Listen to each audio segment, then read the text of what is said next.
بسم اللہ الرحمن الرحیم۔ منہج کارپوریشن جدہ برائے پروڈکشن و ڈسٹریبیوشن آپ حضرات کی خدمت میں قصص الانبیاء کا مبارک سلسلہ پیش کرنے کی سعادت حاصل کر رہا ہے۔ اب آپ اس مبارک سلسلے کا چھٹا حلقہ سماعت فرمائیں۔ برادران اسلام، واجب الاحترام بزرگوں، دوستوں، بھائیوں، عزیز نوجوانوں، قصص الانبیاء علیہم الصلاۃ والتسلیم کے سلسلہ دروس میں سیدنا ابراہیم الخلیل علیہ السلام کے بارے میں ہم درس میں آیات مبارکہ کی تلاوت کے بعد تشریح و تفصیل کر رہے تھے۔ سیدنا ابراہیم الخلیل علیہ السلام نے جب اپنی قوم سے، اپنے خاندان سے وقت کی مقتدرہ قوتوں سے ٹکر لی اور بتوں کو توڑ ڈالا، جو الحمدللہ آپ سن چکے، تو اتنی بڑی ناکامی کے بعد چاہیے تو یہ تھا کہ ان کو کچھ عقل آتی، چاہیے تو یہ تھا کہ وہ کچھ حقائق کو سمجھ لے، مسائل کو سمجھ لیتے کہ بھی جو ٹوٹ گئے ہیں وہ خدا کیسے ہو سکتے ہیں، یا خدا کے درمیان اور ہمارے درمیان واسطہ کیسے بن سکتے ہیں، جو اپنی حفاظت نہ کر سکے وہ ہمیں کیا چھڑائیں گے۔ یعنی ان کو مسئلہ سمجھ آنا چاہیے تھا، لیکن بجائے سمجھ آنے کے جہالت میں اور دشمنی میں اور عداوت میں وہ اتنے آگے بڑھے کہ انہوں نے ایک فیصلہ کیا کہ یہاں قرآن پاک نے سورۃ الصافات میں فرمایا ہے کہ انہوں نے آپس میں یہ طے کر دیا، قالوا له بنيانا فألقوه في الجحيم۔ اور دوسری جگہ قرآن کا قالوا حرقوه وانصروا آلهتكم إن كنتم فاعلين۔ اس جگہ قرآن کہتا ہے کہ سب نے مل کے فیصلہ کیا کہ حضرت ابراہیم کو جلا دو۔ یہاں بھی قرآن نے دوسرے اسلوب میں بیان کیا کہ قالوا بنوا له بنيانا فألقوه في الجحيم۔ انہوں نے کہا کہ ایک عمارت بنائے، ایک دیوار بنائے، جگہ بنائے، آگ جلائے، اس میں اس کو ڈال دیں گے۔ اعوذ باللہ، آگ میں تھا کہ ابراہیم علیہ السلام کی۔ تو علماء کرام نے اور مورخین نے لکھا ہے کہ وہ ایک جگہ تھی حبیہ، اس جگہ میں ایک ارض تھی، ارض صلبہ، یعنی خشک زمین، بالکل بنجر بیکار قسم کی زمین۔ تو ایک میل بڑی ضرب، ایک میل میں انہوں نے دیوار دی اور اس میں آگ کے لیے لکڑیاں جمع کرنی شروع، اور ان کی جہالت کا یہ عالم تھا کہ وہ، یعنی ان کی عورتیں، مرد منتیں مانتے تھے کہ میرا بچہ بیمار ہے، دکھ ہے، پریشانی میں مبتلا ہوں، خدا کرے ٹھیک ہو جائے تو میں ابراہیم کو جلانے کے لیے اتنی لکڑیاں ڈالوں گا۔ اصل بات یہ ہے کہ آپ ان واقعات کو، اللہ کے قرآن کے جو واقعات ہیں، یہ تاریخی قصے نہیں ہے کہ ہم پڑھیں اور گزر جائیں، یا ہم جیسے قصے کہانیوں کی کتابیں سرانے رکھ لیتے ہیں کہ یار نیند نہیں آ رہی، ذرا تھوڑا سا پڑھ لو۔ اللہ کا قرآن اس لیے نہیں ہے۔ اللہ کے قرآن میں عبر ہیں، مواعظ ہیں، تذکرہ ہے، ہدایات ہیں، کہ سب سے پہلے تو آپ اسی بات کو دیکھیں کہ بھی ایک دائی جب اللہ کی توحید کے لیے کھڑا ہوتا ہے تو اس کو کتنی تکلیفوں کا سامنا کرنا پڑتا ہے۔ آج اگر آپ اپنے محلے میں، اپنے علاقے میں، اپنے برادری میں توحید کی بات کریں، آپ کہتے ہیں جی شرارت ہو جائے گی، جھگڑا ہو جائے گا، بس گزر رہی ہے، بات نبھ رہی ہے، بس ٹھیک ہے، جب کسی کو اللہ چاہیں گے ہدایت دے دیں۔ آپ اگر کسی ایسے مقام پہ بیٹھے ہوں کہ آپ کے سامنے شرک ہو رہا ہو، آپ کے سامنے بت پرستی ہو رہی، آپ کے سامنے قبور پہ سجدے ہو رہے ہوں، آپ کے سامنے قبروں کا آگے باقاعدہ چوما جا رہا ہو، طواف کیا جا رہا ہو، ہاتھ باندھ کے معتقدین کھڑے ہوں، الٹے پاؤں چل رہے ہوں، یا مزارات اولیاء پہ گانے بجانے مجرے قوالیاں ہو رہی ہوں، آپ جرت نہیں کریں گے حق بات کریں۔ اور پڑھا لکھا آدمی اس کو یہ سمجھتے ہیں کہ جی آپ کو کیا پڑھی ہے، چھوڑیں جی، آپ اپنی بات کریں، چھوڑیں، دفع کریں، ٹھیک ہے، ہمیں کیا ہے، ہم کیوں خام خواہ جا کے مصیبت مول لے لیں۔ لیکن درس ابراہیم علیہ السلام سے سمجھو کہ اللہ کی توحید کے لیے پیغمبر نے کتنی بڑی ٹکر دی. جب تک اللہ کی توحید کے لیے آپ ٹکر نہیں لیں گے تو توحید کا مسئلہ حل کیسے ہو؟ آپ تو اس نسخے کو گھر میں لے کے بیٹھے ہوئے مخالفت کے ڈر سے کہ مخالفت ہوگی. اللہ فرماتے ہیں دیکھو کہ میرا نبی ہے، خلیل اللہ ہے، اور پیغمبر بھی وہ کہ جس کی ذریت میں نے نبوت رکھی ہے، جس کے پورے خاندان میں نبی میں نے بھیجے ہیں، اس کے امتحان کا عالم دیکھو کہ ساری قوم ایک طرف ہے، باپ ایک طرف ہے، ماں ایک طرف ہے، قوم ایک طرف ہے. صرف کھڑا نہیں، یہ نہیں کہہ رہا کہ تم غلط کر رہے ہو، نصیحت کرتے رہے، ہدایت کرتے رہے، تقریر کرتے رہے. جب دیکھا کہ اثر نہیں ہوتا تو جا کے خطوں کو توڑ. آپ اندازہ فرمائیں کہ اس وقت اس دائی پہ کیا گزری ہوگی جب ایک آدمی اکیلا کھڑا ہو اور ساری دنیا اس کے مخالف. اور اسی طرح ہمیں ان دروس سے یہ سبق ملتا ہے کہ جہالت کی حد دیکھو کہ بتوں کے پوجنے والے، پتھروں کے پوجنے والے خود کہہ رہے ہیں کہ بھئی یہ بولتے نہیں ہیں، یہ بول کے بتا بھی نہیں سکتے، اعتراض بھی کر رہے ہیں لیکن پھر چوم بھی گئے. یعنی اس سے بڑی کوئی بات ہوگی کہ اللہ کے قرآن نے ان کی کلام کو نقل کیا ہے نا کہ قالوا حرقوہ وانصروا آلہتکم، جاؤ مل کے ہم ابراہیم کو جلاؤ اور اپنے خداؤں کی مدد کرو.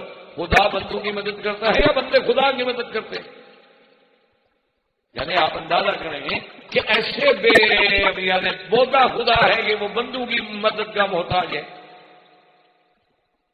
لیکن اس کے باوجود بھی قومیں کھڑی ہیں، عقیدہ وہی ہے. یہی عالم بھی عین ہی آج ہمارے مسلمانوں میں ہے کہ ہمارے کروڑوں مسلمان، کروڑوں، 1-2 لاکھ نہیں، کروڑوں مسلمان جو ہیں وہ قبروں پہ سجدے پہ اور قبر پرستی پہ اور قبروں پہ مانگنے میں مبتلا ہیں. حالانکہ ان کو پتا ہے کہ ان کو دفن ہم نے کیا ہے، ان کی قبریں ہم نے کھودی ہیں، ان پر روزے ہم نے بنائے ہیں، ان کے مدار ہم نے بنائے ہیں، یہاں پر مسجدیں ہم نے بنائی ہیں، ان سارا انتظامات ہم نے کیا ہے. تو سارے انتظامات ہم کر رہے ہیں، لیکن اب مشکل کشا وہ ہو گئے.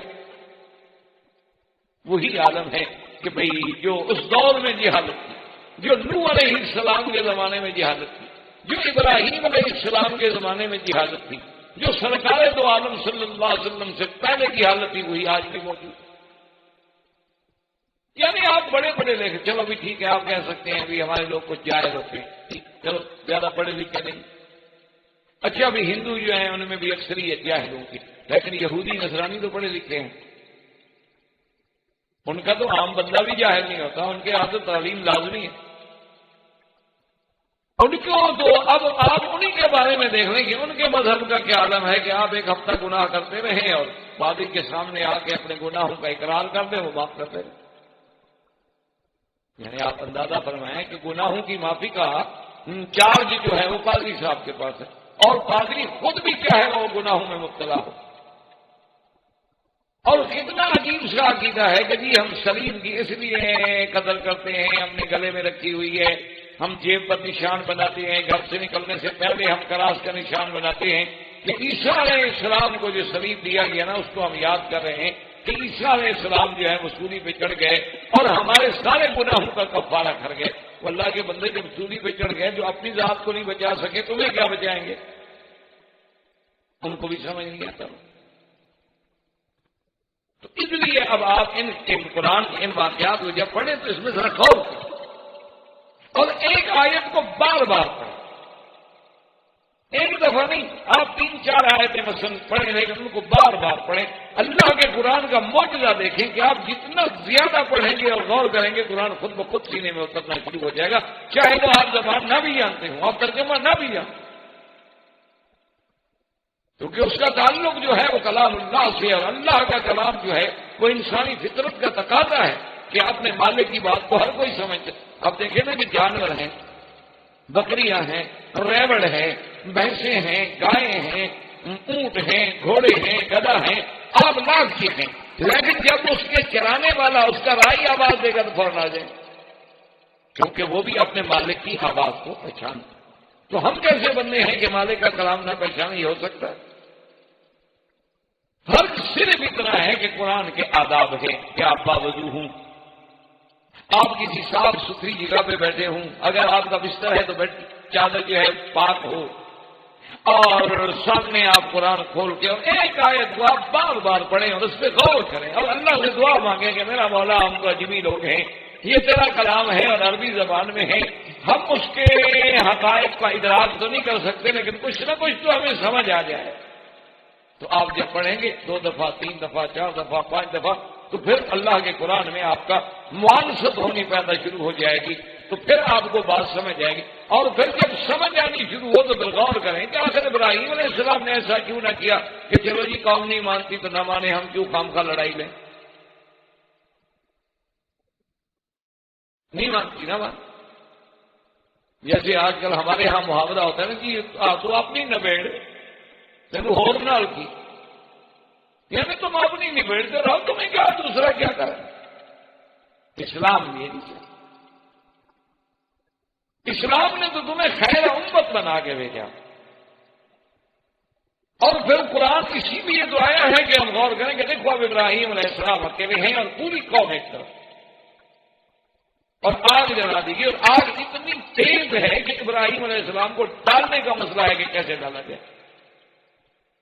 تو ہیڈن نام کا ایک آدمی تھا جس نے سب سے پہلے دنیا میں منجنیق کی ایجاد کی۔ اب تو خیر منجنیق سے بھی اور چیزیں آ گئی، اب تو دنیا میں بڑی بڑی چیزیں آ گئی، میزائل آ گئے، لانچر آ گئے، جہاز آ گئے، کیا کیا بنائے آ گئے۔ اس دور میں بہرحال منجنیق جو ہے یہ ایک بڑی نئی چیز سمجھی جاتی تھی جس کا وجود ہی کوئی نہیں تھا۔ تو منجنیق بنانے کے بعد سیدنا ابراہیم علیہ السلام کو اس منجنیق کے اندر بٹھا دیا گیا، اور طریقہ اس کا یہ تھا کہ ہم اس کو کھینچیں گے رسیوں کو، اور 4 رسیاں باندھی ہوئی تھی، پھر جب اس کو بہت بڑا لمبا جھولا دیں گے تو پھر 2 رسیاں کھینچیں گے تو وہ الٹ جائے گی اور ابراہیم علیہ السلام جو ہے وہ آپ کے تھے۔ اب آپ اسی منظر کو ذرا آنکھوں میں رکھ کے دیکھیں کہ کیا عالم ہوگا کہ سامنے آگ جل رہی اور آدمی منجنیق میں بیٹھے، اور اسے پتا ہے کہ 2 منٹ کے بعد مجھے جلا دے گی آگ، لیکن اس کے باوجود دیکھو بات تو صرف اتنی تھی نا کہ وہ منجنیق میں بیٹھے بیٹھے بھی کہہ دیتے اپنی قوم سے، برادری سے، اس وقت کے جباروں سے کہ بھائی میں معافی مانگتا ہوں، آئندہ میں آپ کو نہیں چھیڑوں گا، ٹھیک وڈرا کرتا ہوں۔ تو کیا کہتے ہیں؟ کہتے مسئلہ حل ہو گیا، اچھی بات ہے، پھر کیوں جلاتے؟ وہ تو خوش ہو جاتے کہ مسئلہ ہمارا حل ہو گیا۔ وہ کہتا دیکھو جی میں آپ کا علاقہ چھوڑ دیتا ہوں، میں اپنی بات واپس لے لیتا ہوں، آئندہ میں آپ کو اس موضوع پہ نہیں چھیڑوں گا، مہربانی سوری۔ لیکن اللہ کا نبی اپنے مقام پہ کہ جب میں حق پر ہوں تو مجھے پھر ڈر نہیں کہتا، جب میں ایک اچھا کام کر رہا ہوں، میں اللہ کی توحید کا اس بات کر رہا ہوں، میں شرک کو مٹا رہا ہوں، میں قوم کو جہنم سے نکال رہا ہوں، بچانے کی کوشش کر، پھر مجھے کیوں ڈر؟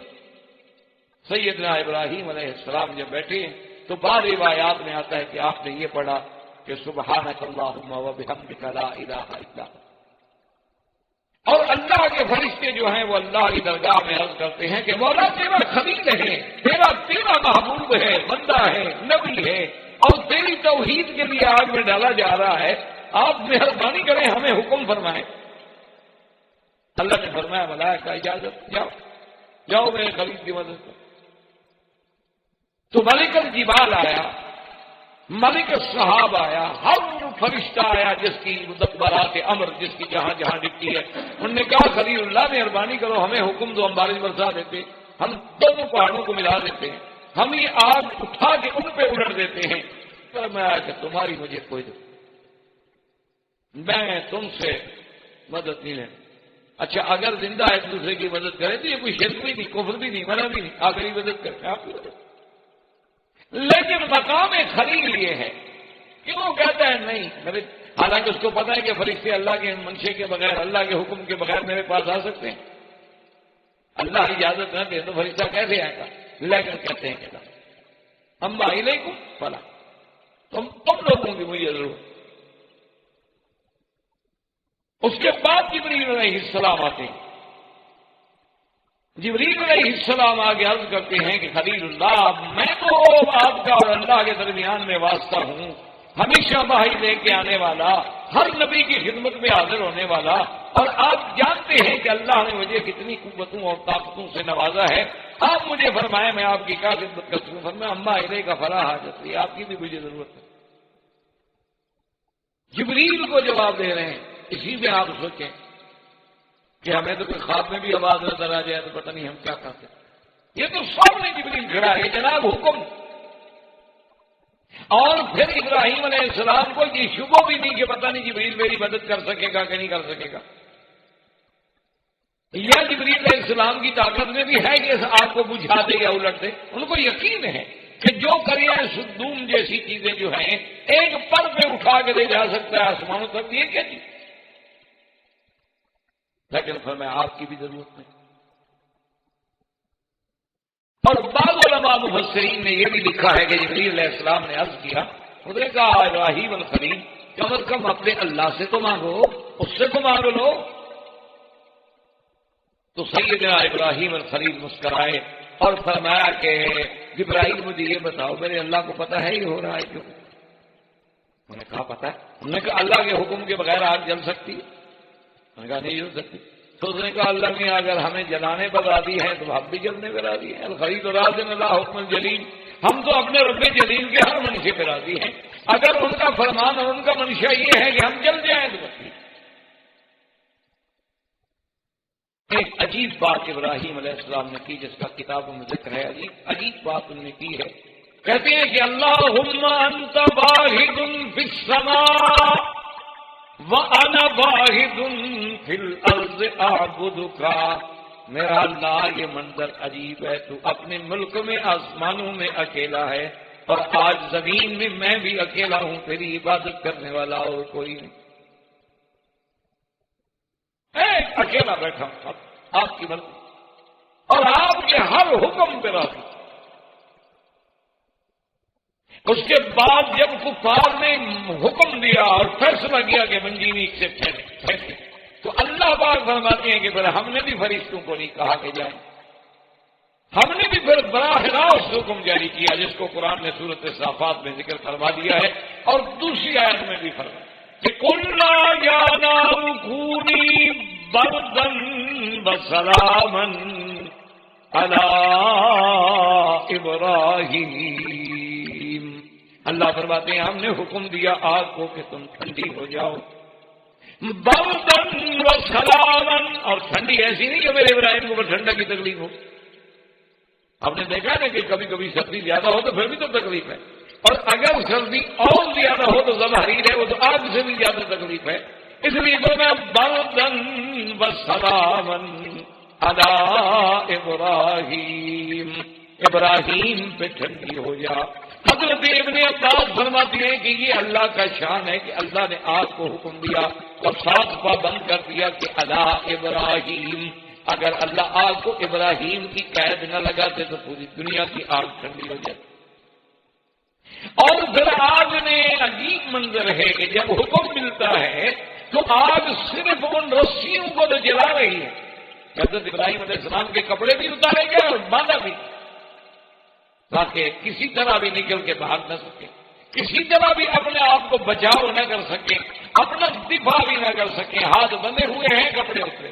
اسی لیے سرکار دو عالم صلی اللہ علیہ وسلم نے فرمایا اول من یقصا یوم القیامت ابراہیم، انہوں نے فرمایا سب سے پہلے قیامت والے دن قبروں سے اٹھنے کے بعد جس کو لباس پہنایا جائے گا ابراہیم علیہ السلام۔ صحابہ نے پوچھا کہ کب لگے یا رسول اللہ، آپ سے بھی پہلے ہم نے ہاں مجھ سے بھی۔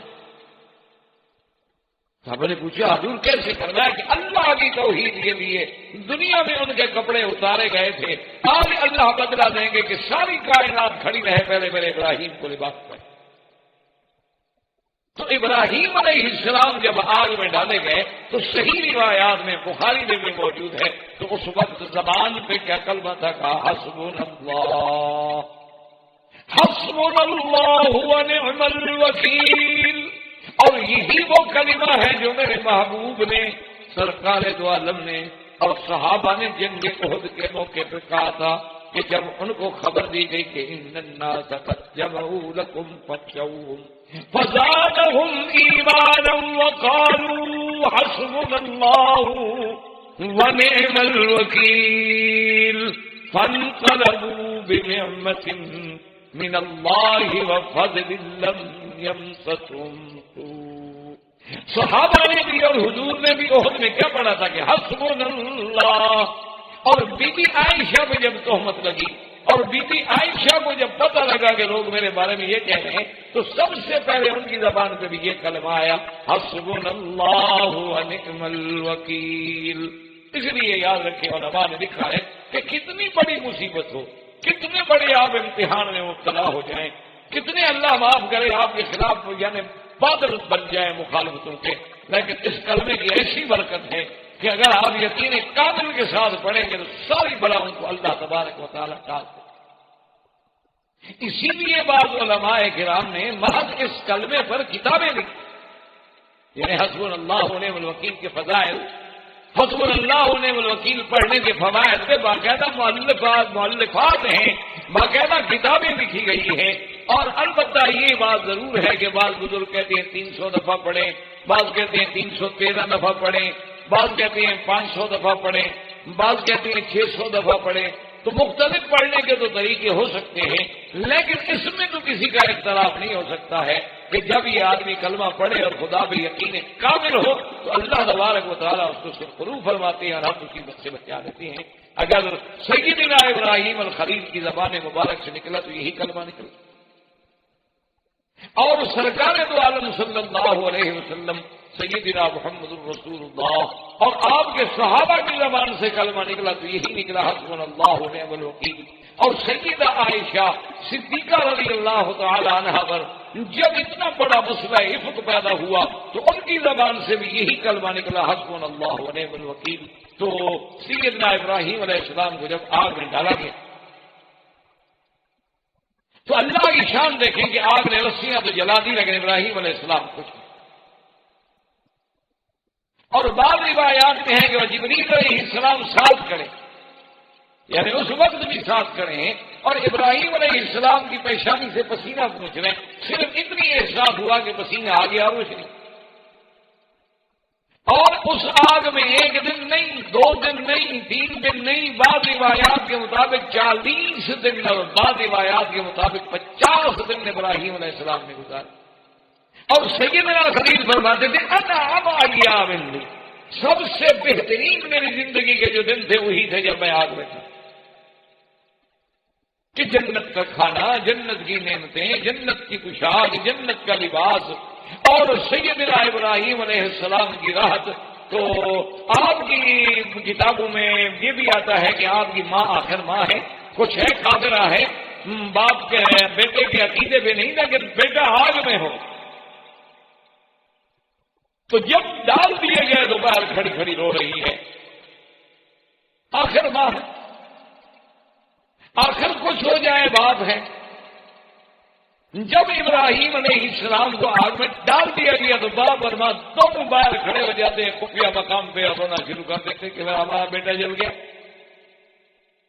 اللہ تبارک و تعالیٰ نے حکم دیا ملائکہ کو کہ ان کے سامنے ابراہیم علیہ السلام تک حجاب ہٹا دو آگ کے کہ اپنی آنکھوں سے دیکھ لیں کہ ابراہیم بیٹھے. جب ان حجابات کو ہٹایا گیا تو اس لیے علماء نے لکھا ہے کہ اعجب کلمۃ قالھا ابو ابراہیم، کہ سب سے عجب کلمہ ہے جو انہوں نے کہا.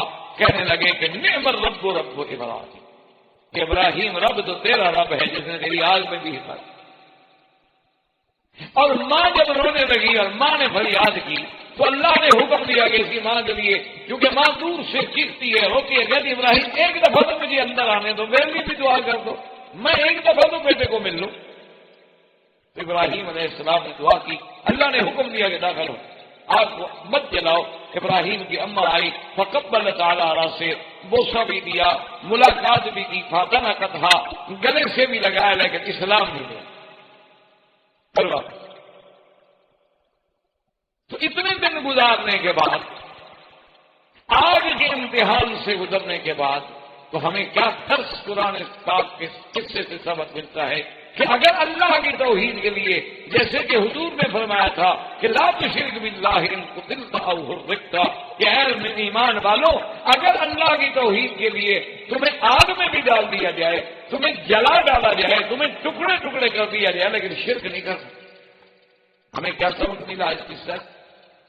یہی وہ بات تھی نا آخر جس نے سیدنا بلال رضی اللہ تعالیٰ عنہ کو تڑپنے کو مجبور کر دیا کہ تڑپ رہے ہیں، انگاروں پہ ڈالا جا رہا ہے، آگ پہ ڈالا جا رہا ہے، سینے میں پتھر رکھے جا رہے ہیں، کوڑے برسائے جا رہے ہیں، اور اسی شدت عذاب میں بلال بے ہوش ہو جاتے ہیں، لیکن جب ہوش آتا ہے تو زبان پہ ایک ہی بات ہے، احد احد۔ تو سیدنا ابراہیم علیہ السلام آگ سے بھی نکلا۔ اب جب آگ سے نکل آئے تو اس آگ کے فوراً بعد انہیں وقت کے اس وقت کے بادشاہ نے بلایا۔ اب اسے پتہ لگ گیا بھی عجیب بات ہے، اس کا مطلب یہ ہے کہ ہم اس کا مقابلہ یوں تو نہیں کر سکتے، تو اس کا معنی ہے کہ اس کے ساتھ بیعت کریں، مذاکرات کریں،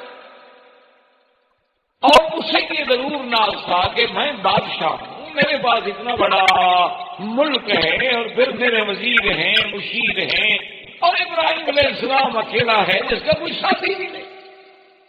چلو اگر ہم اس طرح اس کو شکست نہیں دے سکے، وہ آگ سے بھی کسی طرح بچ گیا ہے، تو اب اس کا علاج یہ ہے کہ ہم اس کے ساتھ بات کرتے ہیں تاکہ ہم اسے باتوں میں شکست دے سکیں، شاید تاکہ ہمارا مسئلہ حل ہو جائے۔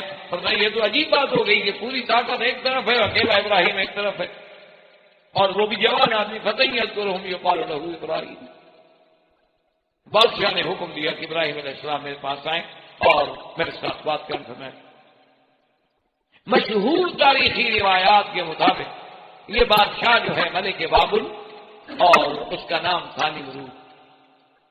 اور یہ بات بھی ہمیں تاریخ میں پتہ چلتا ہے کہ دنیا میں 4 بادشاہ ایسے گزرے ہیں جنہوں نے اپنے دور میں گویا پوری دنیا پہ حکومت کی، ورنہ ان کے بعد کوئی ایسا آدمی پھر نہیں آیا، یعنی اپنے اپنے دور۔ آج تو دنیا بدل گئی، آج تو حالات ہی بدل گئے۔ وہ 4 بادشاہ جو تھے، 2 مسلمان اور 2 کافر۔ مسلمانوں میں 2 بادشاہ جنہوں نے پوری دنیا پہ گویا کہ سلطنت کی ہے، ایسی کسی کو نہیں ملی، ایک سیدنا سلیمان علیہ السلام اور ایک ذوالقرنین۔ یہ ایسے دونوں بادشاہ ہیں کہ ان کو اللہ نے جو چیز اور جو نعمتیں اور جو قوت اور جو طاقت اور جو شوقت اور جو وسعت عطا فرمائی ہو کسی کو نہیں۔ اور کافروں میں بھی 2 بادشاہ گزرے ہیں، ایک نمرود اور ایک بخت نصر۔ انہوں نے بھی اپنے دور میں گویا کہ پورے اس وقت کی آبادی پہ حکومت کی ہے۔ ان میں یہ نمرود تھا جس نے 400 سال تک حکومت کی۔ اس دور میں لوگوں کی عمر جو ہے 500 600 1000 سال۔ تو یہ نمرود جو ہے ملک بابل جو ہے بہت بڑا جابر، جبار، متکبر۔ ابراہیم علیہ السلام آگے، اس کو بھی اللہ نے اپنے قرآن میں سیدنا ابراہیم کے قصے میں، اسی لیے میں نے آپ کو عرض کیا تھا نا کہ ابراہیم علیہ السلام کا جو قصہ ہے عجیب بات ہے کہ اللہ نے 25 سورتوں میں اس کا ذکر کیا، اور اللہ تبارک و تعالیٰ نے قرآن پاک کی 73 آیات میں صرف ابراہیم علیہ السلام کا قصہ ذکر۔ تو اس مناظرہ ابراہیم علیہ السلام نمرود کے ساتھ ہے، اس کو بھی اللہ نے قرآن الم تر الی الذی حاج ابراہیم فی ربہ ان آتاہ اللہ الملک اذ قال ابراہیم ربی الذی یحیی ویمیت قال انا احیی وامیت قال ابراہیم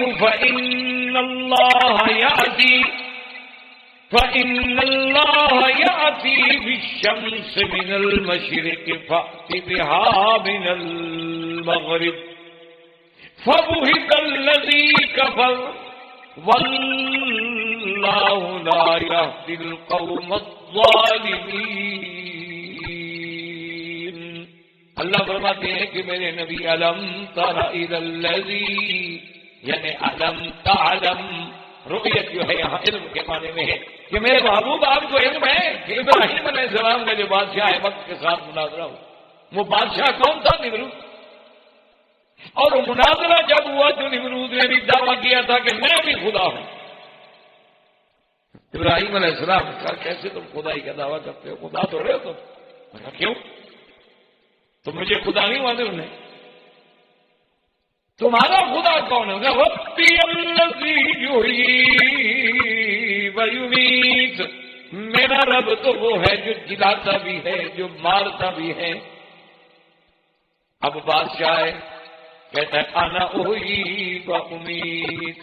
کہتا ہے ابراہیم علیہ السلام اگر رب کی یہ صفت ہے کہ مارتا ہے اور جلاتا ہے تو یہ تو میں بھی کر سکتا ہوں. کیسے کر سکتے ہو جی؟ 2 قیدیوں کو جیل سے بلا دیا جن کے بارے میں سزا ہے، ایک کے بارے میں سزا ہے موت کا فیصلہ ہو چکا تھا اور ایک کو ابھی سزا نہیں ہوئی تھی. دونوں کو بلا لیا اور جس کو سزا موت ہوئی تھی کہا جاؤ میں نے تمہیں بری کیا،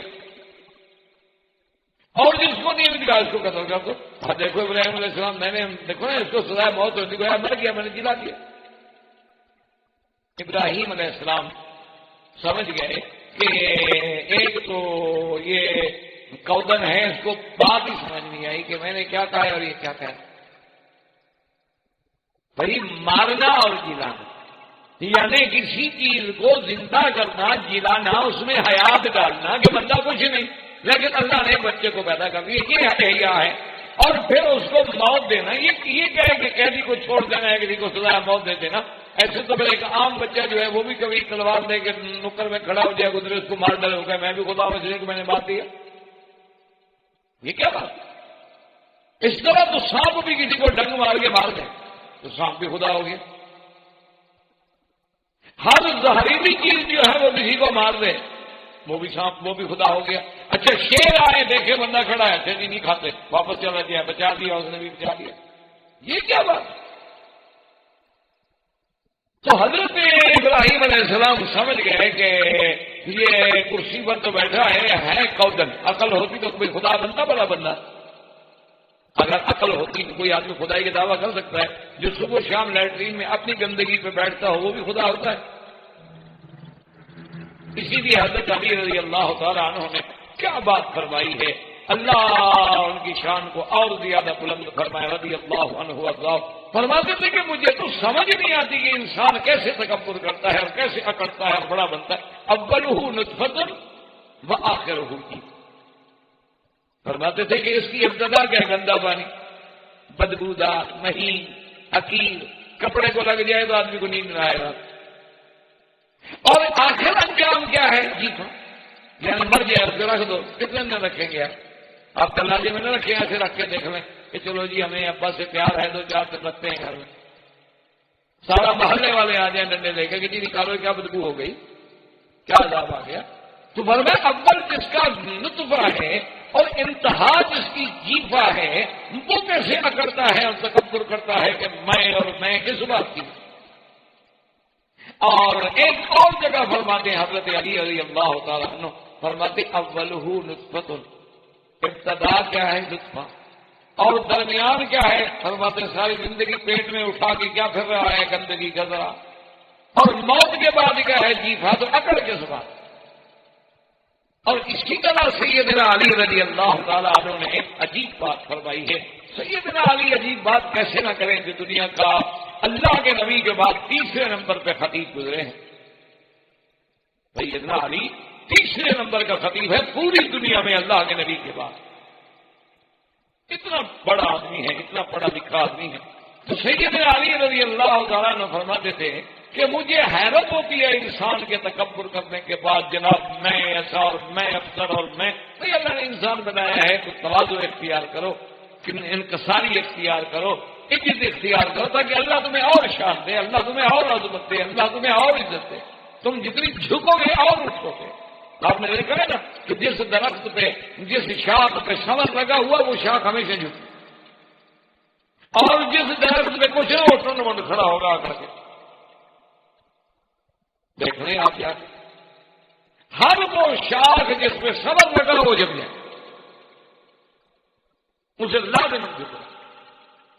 تو حضرت علی رضی اللہ تعالیٰ نے کیا جی بات فرمائی. فرمایا مجھے حیرت ہے کہ انسان سب سے اعلیٰ غذا انسان کی کیا ہے؟ شہد. اور فرمایا وہ شہد کیا ہے؟ ایک کیڑے کا فضلہ ہے، گندگی ہے کیڑے کی. شہد کی مکھیاں گندگی نکالتی ہیں نا، وہی تو شہد ہے. اور کیا ہوتی ہے؟ آتی ہیں جو نکالا وہ شہد ہے. کہا اس کی اعلیٰ ترین غذا جو ہے وہ ایک مکھی کا گند ہے. اور کہنے لگے اس کا اعلیٰ ترین لباس کیا ہے؟ جی فلاں آدمی بڑا آدمی ہے جی ریشمی کپڑے پہنتا ہے. ریشم کیا ہے؟ کیڑے کا گند ہے. اور اس کا اعلیٰ لباس کیا ہے؟ وہ بھی کیڑے کی گندگی. اعلیٰ خوراک کیا ہے؟ وہ بھی کیڑے کی گندگی. اور خود اٹھا کے کیا پھر رہا ہے؟ وہ بھی گندگی. مرنے کے بعد کیا بن جانا ہے؟ وہ بھی گندگی. اور اس کے بعد بھی کہے کہ میں خدا ہوں. اس لیے سیدنا ابراہیم علیہ السلام سمجھ گئے کہ کرسی پہ بیٹھے اور معلوم ہوتا ہے کہ حضرت جو ہیں اس کو تو سمجھ ہی نہیں. عجیب بادشاہ. اچھا ویسے کہ بادشاہ ہوتے ایسے ہیں اللہ ماشاء اللہ. ہمارے یہاں تو ہم محاورہ ہے کہتے ہیں بادشاہ ہیں. بادشاہ کیا مانا؟ یعنی کچھ نہیں سمجھتا بادشاہ. اس لیے محاورہ ہو جاتا. کیوں؟ اصل وہ سمجھتے اس لیے نہیں کہ سمجھنے والے اور لوگ ہوتے ہیں تو ان کی اپنی سمجھ پھر کام کرنا چھوڑ دے. وہ ہمارے یہاں ایک نواب آپ بہالپور تھے، انہوں نے اپنے مشیر کو حکم دیا کہ کچھ مجسٹریٹ بھرتی کرنے ہیں اور کچھ ان کے لیڈر اور کچھ کلرک کو. انہوں نے کہا ٹھیک. تو وہ مشیر صاحب نے جب بھرتی کی نا جی ماشاء اللہ، جو بی اے ایم اے تھے ان کو تو بنایا ریڈر اور کلرک، اور جو میٹرک پاس اور مڈل پاس تھے ان کو بنا دیا مجسٹریٹ. اب جناب وہ سارے اسٹیٹ میں بڑی عجیب سی بات ہو گئی کہ یہ اچھا مشیر ہے بھائی ایک آدمی بیچارے نے ایم اے کیا ہے وہ تو بنے گا کلرک اور ریڈر، اور جو میٹرک پاس ہے یا مڈل پاس ہے وہ بن گیا ہے جناب مجسٹریٹ. نواب بہالپور کو شکایت کی گئی کہ حضرت یہ کیسی بھرتی ہے؟ یہ تو دنیا کا کوئی نرالا نظام ہم نے دیکھا ہے. تو نواب صاحب نے اس کو بلایا، کہا مشیر صاحب یہ آپ نے کیا حرکت کی؟ اس نے کہا سائیں مجسٹریٹ نے تو سنانا ہوتا ہے، فیصلہ لکھنا تو انہوں نے ہوتا ہے. یہ پڑھے لکھے ہونے چاہیے، اس کے پڑھے لکھے ہونے کی کیا ضرورت ہے؟ انہوں نے کہا سائیں ویسے آپ کی مرضی ہے، صاحب نے تو صرف منظور نامنظور کرنا ہوتا ہے. اس نے نہ لکھنا ہے نہ اس نے شہادتیں قلم بند کرنی ہے، اس نے تو آرڈر سنانا ہے. سنانے کے لیے مڈل پاس کافی ہے. تو اس لیے جب یہ عالم ہو، آج میں پڑھ رہا تھا ایک آدمی کا کہ وہ نوکری ڈھونڈنے کے لیے حضرت تشریف لائے ایک اسکول کے پرنسپل، کالج کے پرنسپل کے پاس کہ چوکیدار کی جگہ خالی ہے مجھے وہ دے دو. تو اس نے کہا کچھ پڑھے لکھے؟ اس نے کہا کہ نہیں. اس نے کہا دستخط تو کر لیتے؟ اس نے کہا نہیں جناب میں تو انگوٹھا لگاتا ہوں. اس نے کہا پھر میں نوکری نہیں دیتا.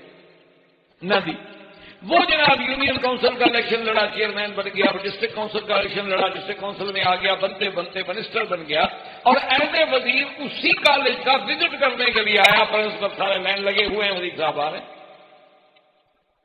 تو سارا دورہ بھگتنے کے بعد جب جانے لگے تو پرنسپل کو بات تو یاد تھی نا، تو اس نے ایسا ایسا کہا. اس نے کہا جناب کاش کہ آپ کچھ پڑھے لکھے ہوتے تو پتہ نہیں آپ کہاں پہنچتے. تو کہا پھر آپ کا چپراسی ہوتا. اس نے تو اس انداز میں کہ میں اس کو یاد بھی دلا دوں اور برا بھی تو نہ سمجھے نا، وزیر ہے نا نوکری سے نہ نکال. کہا سر آپ نے دیکھے نا کیسے ترقی کی ہے، اگر آپ پڑھے لکھے ہوتے تو پتہ نہیں آپ کیا بنتے. انہوں نے کہا پھر آپ کا چپراسی ہوتا، چوکیدار ہوتا. شکر ہے میں پڑھا ہوا نہیں تھا. تو جب یہ عالم ہو تو اس لیے ابراہیم علیہ السلام کو بات سمجھ آئی. انہوں نے کہا یہ تو سمجھا ہی نہیں، عجیب آدمی ہے، ایک قیدی کو چھوڑ دو بس میں مارتا ہوں گراتا. تو اب ابراہیم علیہ السلام نے فرمایا کہ میں ایسی بات کروں کہ ایک تو عامت الناس کو بھی سمجھ آئے. اس لیے علماء نے لکھا ہے کہ یہ بھی ہمیں درس ملتا ہے انبیاء سے کہ جب مناظرہ کر رہے ہو یا مقابلہ کر رہے ہو یا باطل کے ساتھ ٹکر لے رہے ہو تو ایسی بات کرو جو عامت الناس کو سمجھ. عامت الناس کی سمجھ میں اگر بات نہ آئے، جیسے حضرت حسین علی صاحب رحمۃ اللہ علیہ کا اور حضرت پیر مہر علی شاہ صاحب رحمۃ اللہ علیہ کا ایک مسئلے پہ مناظرہ ہو گیا. دونوں اپنے وقت کے جیجے عالم تھے. تو جب مناظرہ ہوا تو حضرت مولانا حسین علی صاحب نے قرآن کی ایک آیت پڑھی تو اس کا ترجمہ بیان فرمایا. تو پیر صاحب نے فرمایا کہ حضرت پہلے یہ بتائیں کہ یہ کون سی کلی ہے. تو حضرت نے کہا پیر صاحب کیا کہہ رہے یہ کلی جدی کہاں سے نکل گئی؟ میں قرآن پڑھتا ہوں تم کلیاں نکال کے بیٹھے ہو. تو اس لیے بات یہ ہے آپ کلی جدی ایک باریک سی ایک علمی اصطلاح ہے. آپ لوگوں کو کیا پتا کہ کلی کیا ہے جدی کیا ہے؟ ذاتی کیا ہے، حقیقی کیا ہے، عطائی کیا ہے، حکمی کیا ہے، ان کو کیا پتا ہوتا ہے مصطلحات کا؟ ابراہیم علیہ السلام نے اب پھر وہ بات کی جو حصہ ظاہرا بھی ہو، آپ نے فوراً حکم دیا، فرمایا اچھا کوئی بات نہیں، فَإِنَّ اللَّهَ يَأْتِي بِالشَّمْسِ مِنَ الْمَشْرِقِ فَأْتِ بِهَا مِنَ الْمَغْرِبِ۔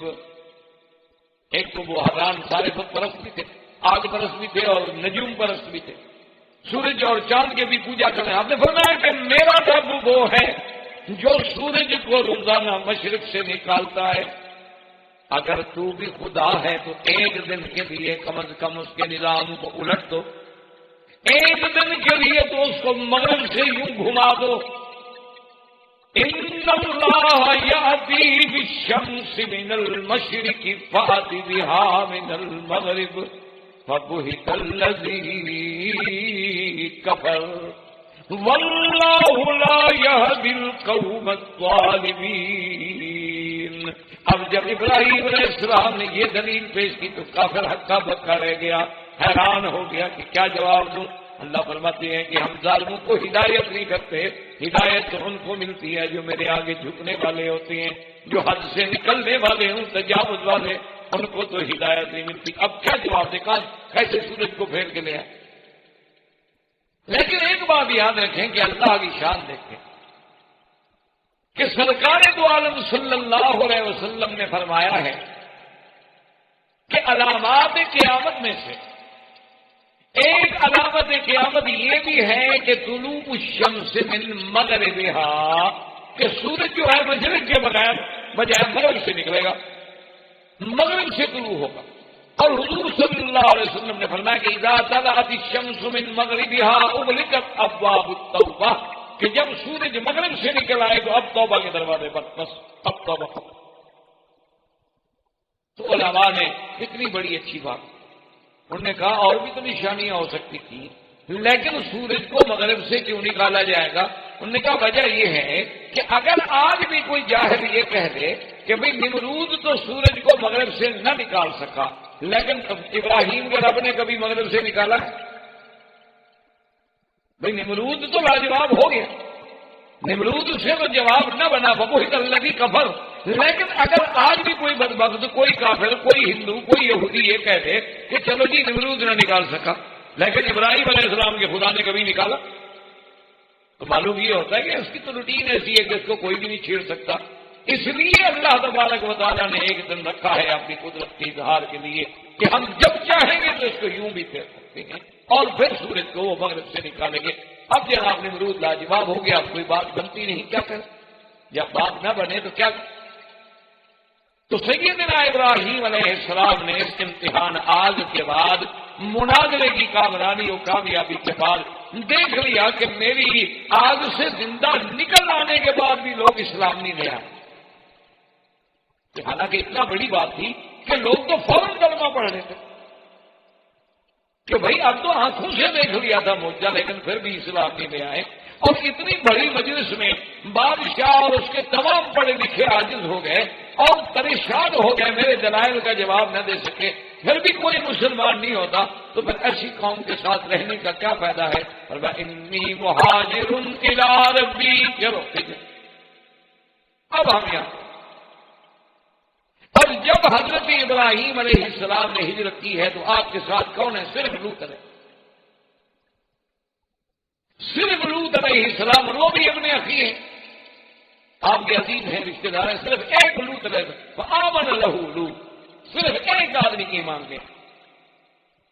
اس درس میں بھی ہمیں یہ سبق ملتا ہے کہ کسی جگہ تم اللہ کی توحید بیان کر رہے ہو، عقیدہ بیان کر رہے ہو، محنت کر رہے ہو، یہ نہ گھبراؤ، اگر ایک آدمی بھی مسلمان ہو جائے ٹھیک ہے، اللہ کا نبی ہے، خلیل ہے، لیکن ایمان لانے والا ہے، تمہارا کام ہے کہ تم اپنے کام کرو، یہ نہ کہو کہ دیکھو جی ہم کیا کریں، اب میری تو ساری زندگی میں نے محنت کی، صرف ایک آدمی کو یہ بات سمجھ آئی تو کوئی بات نہیں، اللہ کے پیغمبر حضور نے فرمایا مجھے پیغمبروں کو دکھایا گیا ہے، ایسے بھی نبی ہوں گے قیامت والے دن جن کے ساتھ ایک بھی مسلمان نہیں ہوگا، ایسے بھی پیغمبر ہوں گے جن کے ساتھ 2 ہوں گے، 4 ہوں گے، 3 ہوں گے۔ تو سیدنا ابراہیم علیہ السلام نے جب وہاں سے چلے، تو آپ کی جو پہلی شادی ہو چکی ہے وہ ہے بی بی سارا، اور بی بی سارا جو ہے اس کے بارے میں مورخین کے دو قول ہیں۔ ایک قول تو یہ ہے کہ ملک حران کا جو اس زمانے میں بادشاہ تھا یہ ان کی بیٹی تھی، اور ایک قول یہ ہے کہ نہیں، ابنت عم ہی ہاران ایک آدمی تھا جس کے نام پر حران کا علاقہ آباد ہوا، وہ حضرت ابراہیم علیہ السلام کا چچا تھا، ان کی بیٹی تھی۔ اور یہ بھی آتا ہے کہ اجمل نساء عالم بعد حوا، کہ بی بی حوا کے بعد خوبصورت ترین عورتوں میں تھی بی بی سارا۔ اللہ نے اتنا جمال عطا کیا۔ اب سیدنا ابراہیم علیہ السلام، سیدنا ابراہیم الخلیل علیہ السلام اپنی بی بی سارا کے ساتھ ہجرت فرما کے شام کی طرف جا رہے ہیں۔ یہاں بھی یاد رکھ لیں کہ دو قول ہیں کہ آپ نے جب ہجرت کی من ارض بابل تو کدھر گئے؟ قرآن نے تو فرمایا ہے کہ ہم نے ان کو اس طرح ہجرت کی الارض التي بارکنا، کہ انہوں نے ہجرت کی ایسی زمین کی طرف جس میں اللہ نے برکت ہے۔ تو اب بعض مفسرین کرام رحمت اللہ علیہم کو یہ بھی دھوکہ لگا کہ ابراہیم علیہ السلام نے ہجرت کی مکے کی طرف، کیونکہ مکہ ہی ارض مبارک ہے۔ ان اول بیت وضع للناس الذی ببکۃ مبارکا وہدی للعالمین، لیکن یہ بات صحیح نہیں۔ ابراہیم علیہ السلام آئے ہیں مکے میں، لیکن وہ واقعہ الگ ہے، اور یہ واقعہ ارض بابل سے نکلنے کے بعد شام کی طرف جاتے ہوئے جو آپ جا رہے ہیں، تو اس وقت آپ کا مقصد شام ہے، بیت المقدس ہے، جس کے بارے میں قرآن نے خود وضاحت کر دی ہے کہ سبحان الذی اسری بعبدہ لیلا من المسجد الحرام الی المسجد الاقصی الذی بارکنا حولہ۔ تو یہ وہ جگہ ہے شام جس کی طرف سیدنا ابراہیم الخلیل علیہ السلام ہجرت کر کے جا رہے ہیں، اور آپ ہیں اور بی بی سارا ہے، اور بعض روایات میں ہے کہ لوط علیہ السلام، اور بعض روایات ہمیں یہ بتلاتی ہیں کہ لوط علیہ السلام پھر آپ کی اجازت سے چلے گئے قریہ سدوم کی طرف، وہیں جا کے آباد ہو گئے۔ یہ قریہ سدوم جو ہے یہ آج کل جسے آپ اردن کہتے ہیں، یہ آج کل اردن کے علاقے میں وہ جگہ ہے، اور اسی جگہ وہ دریا بھی موجود ہے، وہ جگہ بھی موجود ہے جسے بحر المیت کہا جاتا ہے، یعنی ایسا پانی کہ جس میں آج بھی کوئی زندہ چیز زندہ نہیں بچ سکتی۔ یہ وہ جگہ ہے جہاں لوط علیہ السلام کی قوم پہ اللہ کا عذاب۔ انشاءاللہ جب ہم لوط علیہ السلام کا یا واقعہ آئے گا تو پڑھیں گے انشاءاللہ۔ تو اب جناب ابراہیم علیہ السلام بی بی سارا کے ساتھ جا رہے ہیں، اور راستے میں ایک بادشاہ تھا، یا اور بعض علماء کہتے ہیں کہ وہ خود تو بادشاہ نہیں تھا، اس زمانے کا جو فرعون تھا نا مصر میں، اس کا ایک بھائی سنان اس کا نام تھا، اور اس بدبخت کی یہ عادت تھی کہ اس کے کارندے اور چوکیدار اور اس کے ہرکارے جو ہیں وہ سڑکوں پہ اور شہروں میں اور گلیوں میں پھرتے رہتے تھے، جہاں کوئی خوبصورت عورت نظر آئے اس چیز کو پکڑ۔ اچھا، ایک عجیب عادت تھی کہ اگر وہ کوئی آدمی جا رہا ہے، وہ کہتا ہے جی کہ یہ کون ہے تمہارے ساتھ کا، بیوی کو پکڑتے۔ اچھا، وہ کہتا ہے یہ میری بیٹی ہے یا بہن ہے، چھوڑتے، وہ پھر نہیں پکڑتے۔ اس کی اپنی ایک منطق تھی۔ اللہ عالم چونکہ وہ بدکردار آدمی تھا، سوچتا کہ میں کسی کی بیٹی ہے، بہن ہے، غیر شادی شدہ ہو، پھر آگے نسل کا مسئلہ ہے اور میں بادشاہ ہوں، اس لیے چلو کوئی شادی شدہ ہو تو الزام کم لگے گا اور بات نہیں ہوگی کوئی ایسی بات ہو سکتا ہے۔ بہرحال جو بھی اس کی خیالات گندے دماغ میں ہوں، تو اب بھی سارا اور ابراہیم علیہ السلام جا رہے ہیں، اس کو اطلاع مل گئی کہ بھئی آج تو آپ کے علاقے سے ہم نے دیکھا ایک ایسی عورت گزر رہی ہے کہ مارا آئینہ احسن ہے نا، ہم نے تو پوری دنیا میں اتنی خوبصورت عورت نہیں دیکھی۔ اس کے آدمی پکڑنے کے لیے آ گئے، ابراہیم علیہ السلام سے پوچھا کہ من حاضی کون ہے؟ انہوں نے کہا اختی، بہن۔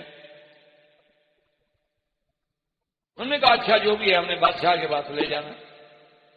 ابراہیم علیہ السلام نے فرمایا سارا سے کہ دیکھو اپنا اب جو میں نے کہا ہے تم نے بھی وہی کہنا ہے، کیونکہ نہیں سارا آنا وان تھی اس وقت پوری زمین پر، اس وقت اللہ کے نام لینے والے تو ہے یا میں، اس وجہ سے اخوت دینی تو موجود ہے۔ انما المؤمنون اخوۃ، ہر ایمان والا بھائی ہوتا۔ تو سارا کو لے کے جب وہ چلے گئے، اور اس وقت کے اس بادشاہ نے جب سارا کا جمال دیکھا تو وہ حیران ہو، ایسی خوبصورت وہ تو بے قابو ہو کے بڑھا، بس نعوذ باللہ ہاتھ بڑھانے کے لیے، اور بی بی سارہ نے دعا کی کہ یا اللہ میں تیرے نبی کی عصمت ہوں، میں خلیل کی عصمت ہوں، اب یہ ظالم اگر میری توہین کر دے، اگر یہ ظالم میری تنقید کر دے، تو مجھے اس ظالم سے حفاظت فرما۔ تو اسے جب ہاتھ بڑھا، ہاتھ بھی نہیں روکے اور زمین میں دھنس گیا، فوراً سمجھ گیا، کہنے لگا کہ سارا دیکھو، اگر تم اللہ سے دعا کرو نا کہ اللہ یہ میری بیماری ہٹا دے اور مجھے نکال دے زمین سے، میں تمہیں بالکل ہاتھ نہیں لگاؤں۔ انہوں نے کہا ٹھیک ہے۔ حضرت بیوی صاحب نے دعا کی، ٹھیک ہو گیا۔ جب ٹھیک ہو گیا 5-4 منٹ کے بعد پھر کھنڈا دماغ میں سوار ہو گیا، پھر حملہ کیا بیوی نے، پھر اسی طرح بیوی صاحب نے دعا کی، ہاتھ پھر وہی لنگڑے ہو گئے اور زمین میں ڈل گئے۔ اس نے کہا اچھا بیوی سارا، اب میں بالکل بحیثیت ایک بادشاہ کے وعدہ کرتا ہوں کہ آپ سے کوئی کیا۔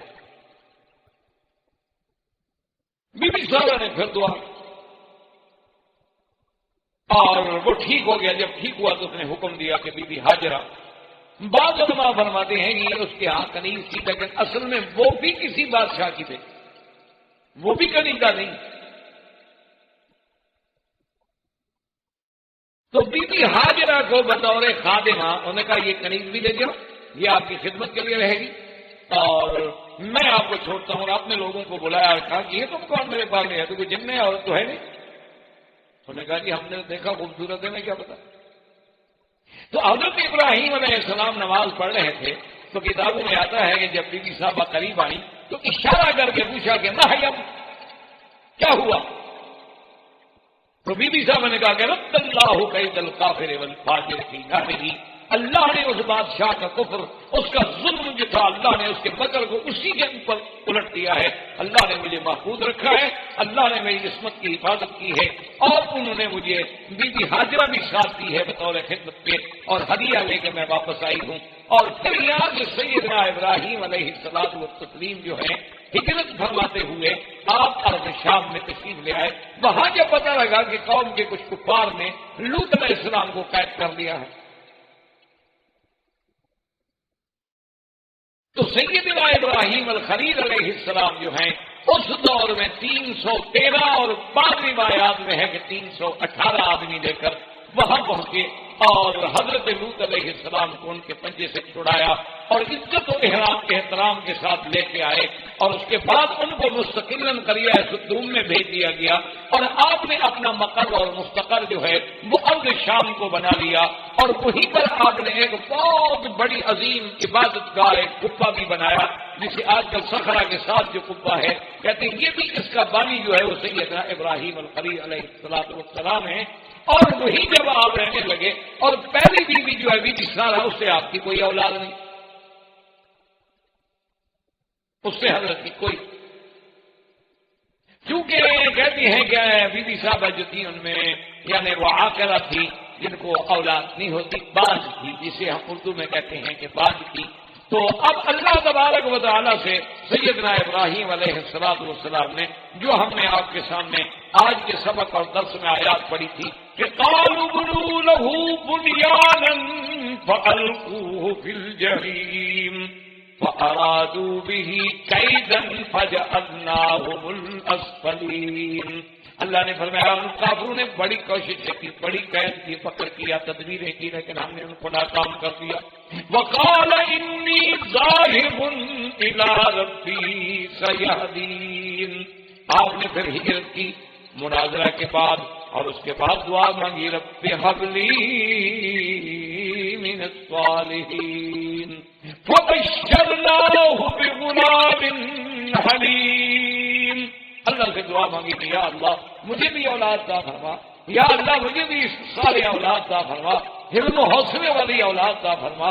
تو اب سیدنا ابراہیم علیہ السلام ہجرت کے بعد بی بی سارہ کے اس ابتلا کے بعد شام میں تشریف لے آئے، زندگی باقی تو بات باقی۔ اللہ تعالی عالم و علمہ ختم۔ برادران اسلام، واجب الاحترام بزرگوں، دوستوں اور بھائیوں، الحمدللہ کہ ان دروس پاک میں جن کا تعلق قصص الانبیاء علیہم الصلاۃ والتسلیم سے ہے، ہم سیدنا ابراہیم الخلیل علیہ الصلاۃ والسلام کے قصہ مبارک کے بارے میں پڑھ رہے تھے اور سن رہے تھے۔ سیدنا ابراہیم علیہ السلام، جیسا کہ آپ نے دروس سابقہ میں سنا،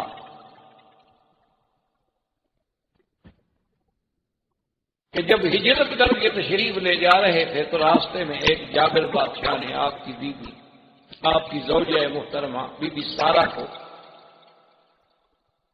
زبردستی آپ سے چھینا،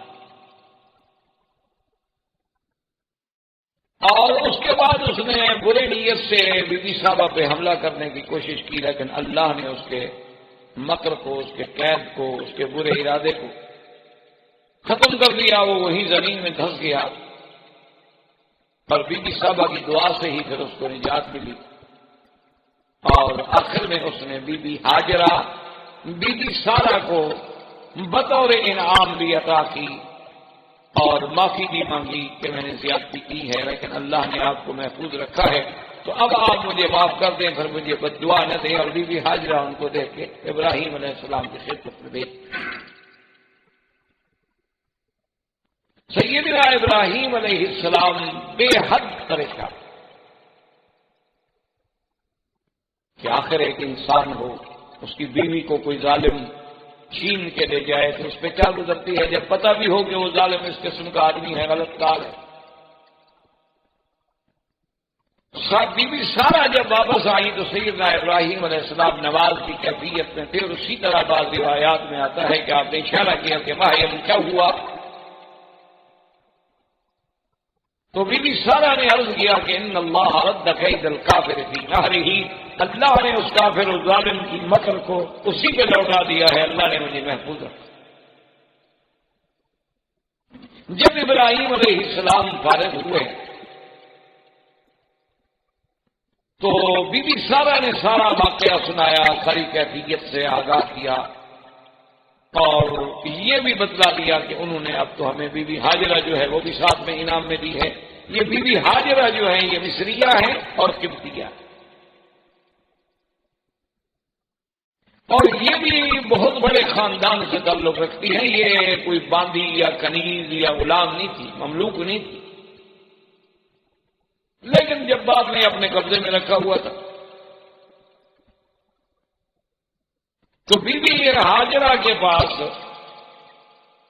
اب بی بی صاحبہ کی خدمت میں بی بی ہاجرہ آ گئی بی بی سارہ کے ساتھ، اور ابراہیم علیہ السلام ان کو لے کے اپنے سفر پہ روانہ ہوئے۔ اور اسی ضمن میں ایک بات آئی تھی جو حدیث صحیح میں بھی موجود ہے کہ سیدنا ابراہیم علیہ السلام نے زندگی میں کبھی جھوٹ نہیں بولا، الا ثلاثۃ بات، مگر 3 مقام، اور وہ 3 مقام کون سے ہیں؟ پہلا مقام تو وہ ہے کہ جب آپ سے ان لوگوں نے پوچھا کہ بھئی ہمارے ان آلہہ کو، ہمارے ان معبودان کو کس نے مارا ہے، توڑا ہے، تو آپ نے فرمایا کہ بل فعلہ کبیرہم ھذا، کہ وہ جو بڑا ہے اسی نے توڑا۔ تو یہ بھی ایک قسم کا جھوٹ ہے، آپ نے حالانکہ توڑا تو ابراہیم علیہ السلام نے خود ہے۔ اور دوسری بات یہ تھی کہ جب قوم آئی ان کو دعوت دینے کے لیے کہ آپ ہمارے ساتھ عید پہ چلیں، ہمارے ساتھ جشن میں شریک ہوں، فنظر نظرۃ فی النجوم فقال انی سقیم، آپ نے آسمان کے تاروں کی طرف دیکھا اور کہا کہ میں تو بیمار ہوں، حالانکہ بیمار نہیں۔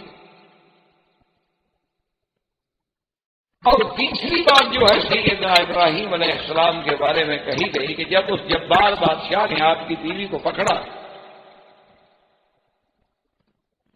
تو آپ نے یہ بات بتلا دی تھی کہ اگر وہ تم سے پوچھے کہ تم کون ہو تو بتلا دینا کہ میں بہن، کیونکہ مجھ سے پوچھا ہے کہ تمہارے ساتھ کون ہے تو میں نے کہا ہے کہ میری بہن ہے،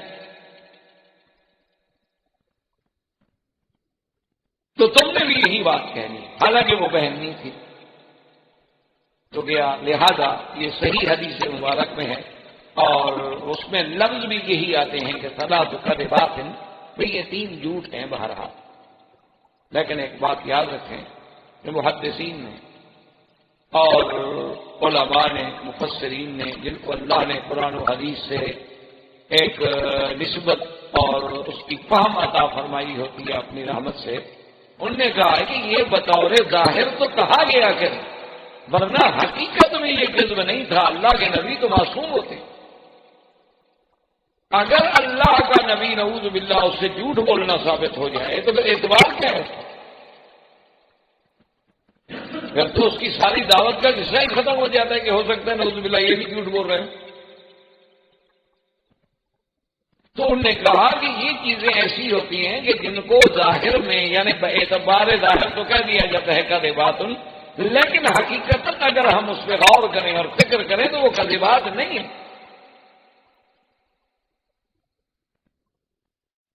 جیسے کہ یوں سمجھیں کہ سیدنا عمر رضی اللہ تعالی عنہ نے رمضان المبارک کے مہینے میں یہ دیکھا کہ کچھ لوگ ایک حافظ کے پیچھے کھڑے ہیں 4 آدمی، اور کچھ وہاں 5 کھڑے ہیں اور 10 کھڑے ہیں اور 2 کھڑے ہیں. تو حضرت عمر پہ بڑی عجیب بات گرام ہوئی. انہوں نے کہا کہ عجیب بات ہے، رمضان المبارک کا مہینہ ہے اور ہر آدمی اپنی 4 آدمی لے کے کھڑا ہے، کوئی اچھی بات نہیں لگتی. لو جمعنا علی امام واحد، اگر ہم سب کو ایک امام پہ اکٹھا کر کے کھڑا کریں تو کتنی بڑی جماعت ہوگی. تو امیر المومنین رضی اللہ تعالی عنہ نے حضرت عمر نے ابی ابن کعب جو سب سے بڑے قاری تھے قرآن کے، ان کو بلایا اور کہا کہ مہربانی فرمائیں کل سے آپ تراویح پڑھا دیا کریں. اور تمام صحابہ کو حکم دے دیا کہ تراویح صرف ابی ابن کعب کے پیچھے ہوگی. بعد میں اگر کسی نے قرآن پڑھنا ہے، منزل پڑھنی ہے، اپنی پڑھتا رہے، لیکن تراویح جو ہے وہ صرف حضرت ابی ابن کعب کے پیچھے ہوگی.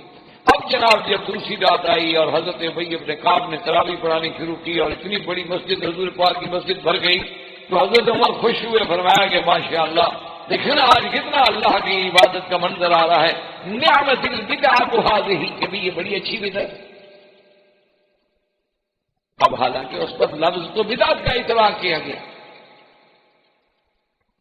لیکن اگر وہ بدعت حقیقی معنوں میں بدعت ہے جو سنت کے مقابلے پہ ہوتی ہے تو اچھی کیسے ہو سکتی ہے؟ جو چیز سنت کے مقابلے پر ہو، نعوذ باللہ ثم نعوذ باللہ، کل بدعۃ کل محدثۃ بدعۃ وکل بدعۃ ضلالہ، وہ تو ہر بدعت گمراہی ہوتی ہے، وہ اچھی کیسے ہو سکتی ہے؟ اور پھر خلیفہ ثانی حضرت عمر جو حکم کریں وہ تو سنت ہے. علیکم سنتی و سنت الخلفاء الراشدین المہدیین، سرکار دو جہاں نے فرمایا کہ میری سنت اور میرے خلفاء کی سنت کو مضبوطی سے پکڑو. ابو بکر عمر کا تو حضور نے باقاعدہ نام لے دیا کہ فاقتدوا بالذین من بعد ابی بکر و عمر، کہ میرے بعد اگر کسی کی اقتدا کرنی ہے تو ابی بکر و عمر کی اقتدا. اس کا کام کیسے بدعت ہو سکتا ہے؟ اور پھر جب مسجد میں نماز پڑھنے والے کون ہیں؟ صحابہ. پڑھانے والا کون ہے؟ صحابی. تو جب سارے صحابہ کسی مسئلے پہ اکٹھے ہو جائیں اور اعتراض نہ کریں تو اجماع صحابہ ہو گیا. اجماع صحابہ کا تو وہی مقام ہے جو سنت رسول کا مقام ہے، تو وہ بدعت کیسے ہو سکتا ہے؟ تو اس لیے بات سمجھیں کہ بدعت کا معنی ہوتا ہے نئی چیز. تو حضرت عمر نے فرمایا کہ ہے تو نئی چیز نا کہ جی پہلے ہر کوئی علیحدہ پڑھتا تھا اور آج ماشاءاللہ ایک امام کے پیچھے کھڑے ہو کے تراویح پڑھی جا رہی ہے. ایک نئی چیز ہے لیکن ہے بہت اچھی. اس سے مراد وہ لغوی بدعت مراد ہے، اصطلاحی اور شریعت والی بدعت مراد نہیں. اچھا اسی طرح بات ہوتا ہے اس کو کہتے ہیں توریہ فی الکلام، یعنی اپنی بات کو ایسے انداز میں کریں کہ دوسرے کو سمجھنے میں مشکل پڑ جائے، تو اس کو کہتے ہیں توریہ. کہ جب بھی اخت موسیٰ علیہ السلام، موسیٰ علیہ السلام کی بہن اپنے بھائی کو ڈھونڈتے جب فرعون کے گھر میں پہنچی، دیکھا کہ اتنی عورتیں اور اتنا ہے اور ایک بچہ ہے رو رہا ہے، پوچھا بھی کیا بات ہے؟ پہچان بھی گئی کہ موسیٰ میرا بھائی ہے. پوچھا کہ کیوں رو رہا ہے؟ میں کہا کہ جب دودھ نہیں پیتا بچہ. کتنی دائیاں بلائی گئیں، کتنی عورتیں بلائی گئیں، کتنی مرغیاں بلائی گئیں، دودھ والی خواتین کو طلب کیا گیا، بچہ منہ نہیں لگاتا اور بھوکا ہے، رو رہا ہے. تو بی بی صاحب نے کہا کہ اچھا میں تم کو ایک گھرانے کے بارے میں خبر دیتی ہوں، وَلَدُلُّكُمْ إِلَىٰ أَهْلِ بَيْتٍ يَدْخُلُونَ، ایک گھرانے کے بارے میں خبر دیتی ہوں، ہم لہو ناصحون، اور وہ گھرانہ اس کو سنبھال لے گا، وہ بیوی بڑی صالحہ ہے، بڑی نیک ہے، اور وہ خیر خواہ بھی ہے۔ آپ بیوی کے منہ سے نکل تو گیا نا کہ ہم لہو ناصحون، وہ گھرانہ جو ہے موسیٰ علیہ السلام کا خیر خواہ ہے۔ تو فرعون تو بڑا کایا تھا، اس کو تو فوراً شروع ہو گیا، اس نے کہا اسے پوچھو کہ اس کو کیسے بتایا کہ وہ گھرانہ اس بچے کا خیر خواہ ہے؟ اس کا مطلب ہے بچے کو جانتی ہے، یہ ہمیں بتایا کہ اس کا بیٹا ہے۔ تو اب جناب وہ تفتیشی افسران جو ہوتے ہیں آگے، شاہ کے وفادار جو شاہ سے زیادہ خوش آمدی ہوتے ہیں، وہ جناب جب آگے بڑھے تو انہوں نے کہا کہ کیسے تمہیں پتہ لگا؟ آخر تم نے یہ جو کہا، اس نے کہا تم سمجھے ہی، میں نے کہا ہم لہو ناصحون، یعنی فرعون کا خیر خواہ ہے وہ گھرانہ، میں نے یہ تھوڑا کہا کہ موسیٰ علیہ السلام کا خیر خواہ ہے، میں نے کہا ہم لہو ناصحون۔ اور میرا مقصد تو یہ تھا کہ ہم لہو، یہ نہیں تھا کہ لہو ایسے کہوں گا میرے گلے پڑ گیا، میں نے یہ تھوڑا کہا کہ موسیٰ ہم ناصحون نے موسیٰ، میں نے نام لیا، میں نے کہا نام تو نہیں، انہوں نے کہا یہی تو میں کہہ رہی تھی کہ وہ گھرانہ بھی اچھا ہے اور خواب فرعون کا بھی بڑا خیر خواہ ہے، بادشاہ کا بھی بڑا نمک خواہ ہے۔ انہوں نے کہا پھر تو اب توریہ ہو گیا، حالانکہ بظاہر دیکھا جائے تو بی بی صاحبہ کا کہنے کا مقصد یہ تھا کہ بھائی تھا نا، زبر نہ ہو سکا کیا بیٹی بیچاری، لیکن جواب میں توریہ کر کے اس کو کذب نہیں کہا گیا۔ اسی طرح سیدنا ابی بکر صدیق رضی اللہ تعالی عنہ فرماتے ہیں کہ ہجرت کی رات میں جب سرکار دو عالم سیدنا محمد رسول اللہ صلی اللہ علیہ وسلم آگے آگے جا رہے تھے اور میں تھوڑا پیچھے چل رہا تھا تاکہ راز نہ کھل جائے، تو اتفاق سے ایک آدمی نکل آیا اور اس نے پوچھا کہ من هذا الرجل؟ تو نے کہا ابو بکر یہ آگے جو بندہ جا رہا ہے یہ کون ہے؟ اب حضرت صدیق فرماتے ہیں کہ میرے لیے تو مسئلہ پیدا ہو گیا کہ اگر میں بتا دوں کہ محمد رسول اللہ صلی اللہ علیہ وسلم تو صاف بات ہے کہ ان کو شبہ ہوگا کہ اگر اللہ کے نبی ہیں تو وہ کیوں جا رہے ہیں اس وقت، اور اگر میں نہ بتاؤں تو صدیق ہو کے جھوٹ کیسے بولوں؟ تو اب میں نے کہا کہ کیا بتاؤں؟ اللہ نے فوراً میرے دماغ میں بات ڈال دی، میں نے کہا رجل یہدینی سواء السبیل، ایک بندہ ہے راستہ بتلاتا ہے۔ اب بات تو ٹھیک ہے، اللہ کا نبی راستہ ہی تو بتلاتا ہے، صراط مستقیم ہی تو بتلاتے ہیں، تو جھوٹ بھی نہیں۔ اچھا اس نے کہا اچھا کوئی بندہ جا رہا تھا جس نے راستہ پوچھا ہے، وہ راستہ بتلانے والا تھا، چلا گیا، تو بات بھی رہ گئی اور جھوٹ بھی اس کو کہتے ہیں توریہ فی الکلام، یعنی ایسے انداز میں کلام کی جائے کہ اس کلام کا رخ جو ہے دونوں طرف پھیرا جائے، لیکن مقصد اس کا فائدہ ہے کسی کو بچانا ہے، کسی کی جان بچانی ہے، کسی کا تحفظ کرنا ہے، ورنہ خدا نہ خاص دشمن کو پتہ چل جاتا ہے حضور صلی اللہ علیہ وسلم کو کتنا نقصان پہنچتا ہے۔ تو سیدنا ابو بکر صدیق نے توریہ۔ اسی طرح ایک معاملہ ہوتا ہے جو مصطلحات علماء میں اس کو یہ کہتے ہیں کہ آپ ایک ایسی بات کریں کہ مقصد آپ کا یہ ہوتا ہے کہ جب یہ بات میں کروں گا تو اس کا جواب میرے مخالف سے نہیں بن پڑے گا، اور جب جواب نہیں بن پڑے گا تو پھر میں اس پہ ضرب ماروں گا، تو وہ بھی جھوٹ نہیں ہوتا، دراصل اپنے اس مسئلے کو واضح کرنے کے لیے ایک بات کو کرنے کا ایک انداز ہوتا ہے کہ جب انہوں نے پوچھا کہ جی ہمارے خداؤں کو بتوں کو کس نے توڑا ہے، میرا فالہ کبیر ہم آگا بڑے ہیں، اور ساتھ یہ بھی کہتے فصلو ان کانویت تک پوچھ دو۔ اب واپس آ کرنے کا جی وہ تو بولتے نہیں ہو، یہی تو موسیٰ ابراہیم علیہ السلام ان کو کہلانا چاہتے تھے نا کہ آپ نے منہ سے یہ بدبخت بولے نا، کیونکہ وہ ہمارے وہ تو بولتے نہیں، وہ تو کیسے بتا سکتے ہیں، وہ تو کچھ نہیں بتا سکتے۔ اُفِّلْ لَكُمْ وَلِمَا تَعْبُدُونَ مِن دُونِ، وہ ظالموں خود کہہ رہے ہو کہ کچھ بتا نہیں سکتے، جو اپنے مارنے والے کو نہیں بتا سکتے، جو اس کا ہاتھ پکڑ کے اس کو نہیں روک سکتے، تمہارے نفع نقصان کے مشکل کشا کیسے بن سکتے ہیں، تمہارے حاجت روا کیسے بن سکتے ہیں؟ تو ایک بات ہوتی ہے، اس بات کو کہنے کے لیے تو بظاہر تو یہ ہے کہہ دیا کہ کبیر ہو ماذا، تو بظاہر تو جھوٹ ہے، حالانکہ جھوٹ نہیں، مقصد یہ تھا کہ ان کو اللہ کی توحید تک پہنچانے کا ذریعہ یہ تھا کہ ایسی بات کرو کہ بالخصم کے پاس کوئی جواب ہی نہیں۔ اسی طرح جب انہوں نے فرمایا کہ من نظر نظرۃ فی النجوم وقال انی سقیم، کہ تاروں کی طرف دیکھا، چونکہ وہ تو خود تاروں کو مانتے تھے نا، ان کے نزدیک تو تارے سارا نظام چلانے والے ہیں، اور کہا انی سقیم، میں بیمار ہوں۔ تو علماء نے لکھا کہ کہنے کا مقصد یہ تھا اس سے بڑی کوئی بیماری ہوگی اللہ کے نبی کی کہ اس کے سامنے شرک ہو رہا، تو روحانی بیماری میں مبتلا۔ ابراہیم علیہ السلام نے کوئی جھوٹ نہیں بولا۔ یا مانا یہ ہوتا ہے سقیم مانا کہ میں بیمار ہونے والا ہوں، یعنی خیال ہے کہ میں تو آگے کسی وقت بیمار ہو سکتے ہیں، وہ بھی جھوٹ نہیں ہے، وہ بھی جھوٹ نہیں ہے، کسی وقت بھی ابراہیم علیہ السلام بیمار ہو سکتے ہیں۔ اور اسی طرح جو بی بی سارہ کے بارے میں فرمایا کہ وہ میری بہن ہے، یہ بھی جھوٹ نہیں تھا، اس لیے کہ آپ نے یہ باقاعدہ وضاحت کی کہ لم یکن فی الارض احد سوا، اس وقت زمین پر تیرے اور میرے سوا کوئی کلمے پڑھنے والا نہیں، کوئی مسلمان۔ تو جب ہم دونوں ہی مسلمان ہیں صرف، تو صاف بات ہے کہ اسلام کا رشتہ تو یہی ہے کہ انما المؤمنون اخوۃ، کہ ہر کلمے پڑھنے والا ایک دوسرے کا بھائی ہوتا ہے، اس اعتبار سے اس کو بہن کہنا کوئی آرام نہیں۔ اسی طرح اگر دیکھا جائے تو ہر آدمی بھی حضرت آدم و حوا کی اولاد ہے، تو اس لحاظ سے بھی ایک باپ ایک ہی ماں ہے ہم سب کے۔ اگر مادہ بعیدہ دیکھا جائے تو باپ بھی ایک ہے اور ماں بھی ایک ہے، مادہ قریبہ دیکھا جائے تو باپ اور ماں الگ الگ ہو جائیں گے۔ اس لیے یہ بھی ابراہیم علیہ السلام کا جھوٹ نہیں تھا، بلکہ ظاہری شکل جو تھی اس کو کے ساتھ استعمال کیا گیا، ورنہ اللہ کے نبی جھوٹ سے پاک ہوتے ہیں، ہر گناہ سے پاک۔ سیدنا ابراہیم علیہ السلام جب روانہ ہوئے تو اس کے بعد آپ نے اپنے اللہ سے دعا، وقال انی ذاہب الی ربی سیہدین رب هب لی من الصالحین فبشرناہ بغلام حلیم۔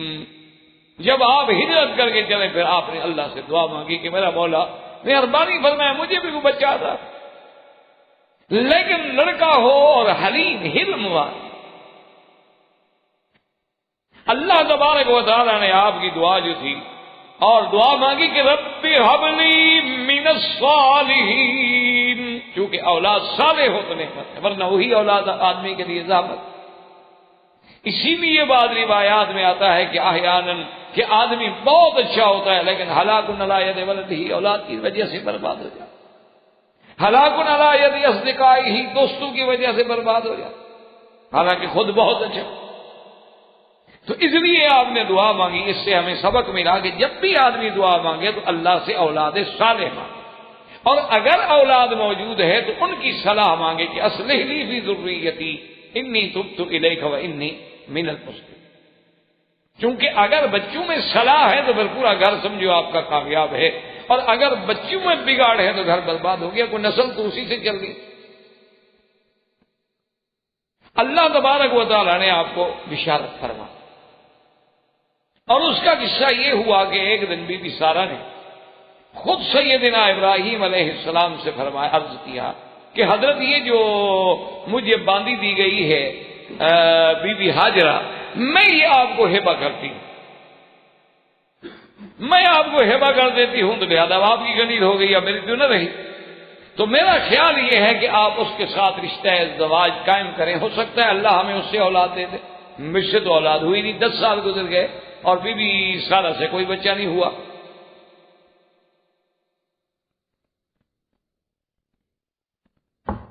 حضرت ابراہیم علیہ السلام نے ان کی بات مان لی۔ اس وقت آپ کی عمر تقریباً 86 سال۔ اب حضرت ابراہیم علیہ السلام نے بی بی ہاجرہ سے جب اپنے ازدواجی تعلق قائم کیا، اللہ کی شان ہے کہ بی بی صاحبہ حاملہ ہو گئی، کیونکہ اللہ پاک خوشخبری تو پہلے بھی دے چکے تھے ابراہیم علیہ السلام کہ ہم آپ کو بچہ دیں گے۔ اب جب بی بی صاحبہ حاملہ ہوئی تو خدا کی شان ہے کہ قدرتی یہ کہ یعنی فطرتی بات ہے کہ ایک عورت گھر میں ہو، بیوی ہو، چاہے اس میں لاولد ہو، اس سے کوئی اولاد نہ ہو، بانج ہو، آدمی دوسری شادی کرے اور وہ حاملہ بھی ہو جائے تو لازمی بات ہے کہ اس کا دماغ تو پھر ذرا اونچا ہو جاتا ہے، اس کو تفاخر تو پیدا ہوتا ہے نا کہ دیکھو میں اچھی ہوں نا۔ تو اب بی بی ہاجرہ جو تھی وہ تھوڑا سا اس میں بڑے پن کا اظہار ہو گیا۔ جب بڑے پن کا اظہار ہوا تو بی بی سارہ غصے میں آ گئی، انہوں نے کہا عجیب بات ہے، میری کنیز تھی، میں تمہیں کنیز بنا کے لے آئی، میں نے ہی الٹا اجازت دی، اب مجھے آنکھیں دکھاتی ہو، عجیب بات ہے۔ تو بی بی ہاجرہ نے خوف سے، کیونکہ بی بی سارہ نے شکایت کی باقاعدہ ابراہیم علیہ السلام کو کہ بی بی ہاجرہ کا کردار اور رویہ تم نے دیکھا ہے کہ وہ میرے ساتھ اکڑ کے بات کرتی ہے، تو آپ نے فرمایا ففعلی ما شئت، جو چاہو تم کرو، تم ہی نے تو کہا تھا، ورنہ میں نے تو خواہش نہیں کی۔ تو بی بی ہاجرہ جو ہے وہاں سے اس مقام سے چلی گئی، ایک مقام تھا وہاں پہ چشمہ تھا، پانی تھا، تو وہاں بی بی صاحبہ چلی گئی۔ ایک دن وہاں اکیلے بیٹھی ہیں کہ اللہ نے ایک فرشتے نے آگے خبر دی، فرمایا کہ بی بی کیوں گھبرا رہی، پتا ہے کہ تمہارے بطن میں کون ہے؟ تمہارے بطن میں جو بچہ ہے وہ تو بڑی شان والا بچہ ہے، اور اس کی ذریت میں اللہ ایسی عظیم شخصیتیں پیدا کرے گا جو مشارق الارض و مغاربہا، مشرق اور مغرب تک جن کا دبدبہ ہوگا اور حکومت ہوگی۔ تم تو اتنے بڑے بیٹے کی ماں بننے والی ہو، تم کیوں چھوٹی چھوٹی باتوں میں گھبرا رہی ہو؟ اور ساتھ یہ بھی بتایا کہ فَإِذَا وَلَدْتِ ہے کہ جب وہ بچہ پیدا ہو فَسَمِّهِ اسماعیل، اس کا نام بھی اسماعیل رکھنا۔ تو بی بی صاحبہ بڑی تسلی ہوئی۔ اب بی بی صاحبہ واپس آ، اسی دور میں کچھ روایات یہ بھی آتی ہیں کہ ایک دن بی بی سارہ کو پھر غصہ آیا، پھر جو غصہ آیا تو انہوں نے کہا کہ واللہ لأقطعن، خدا کی قسم ہے کہ میں بی بی ہاجرہ کے 3 اعضاء جو ہے نا کسی وقت موقع ملا تو کاٹ دوں۔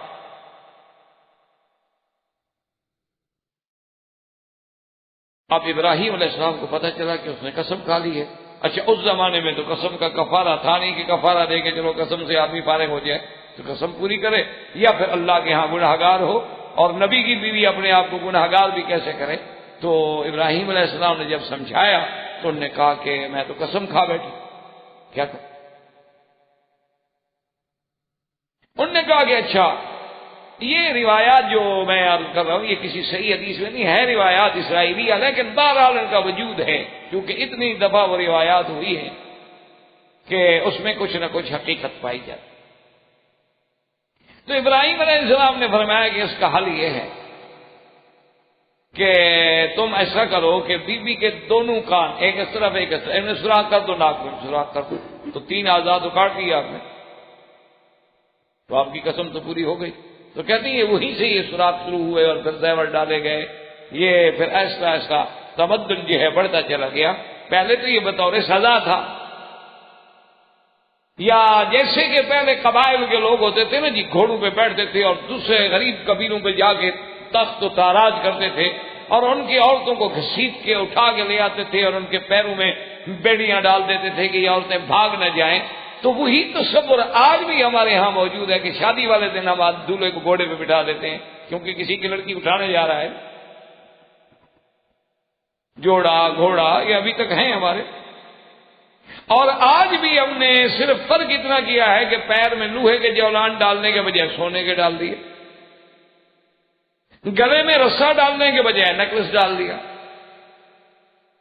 کسی طرح جانور کو ناک میں مہار ڈالنے کے بجائے اس کو ناک میں نہ بڑا ڈائمنڈ کا کوئی چھوٹا سا نگ ڈال دیا کہ دور سے چمک آئے۔ چیز اصل ہوئی تھی تو صبر و سزا سے چلا تھا، اس کو تھوڑا سا پھر بعض اوق لوگوں نے اس کو یوں رنگ دے دیا کہ چلو وہ بات بھی قائم رہے اور عورت بھی خوش ہو جائے۔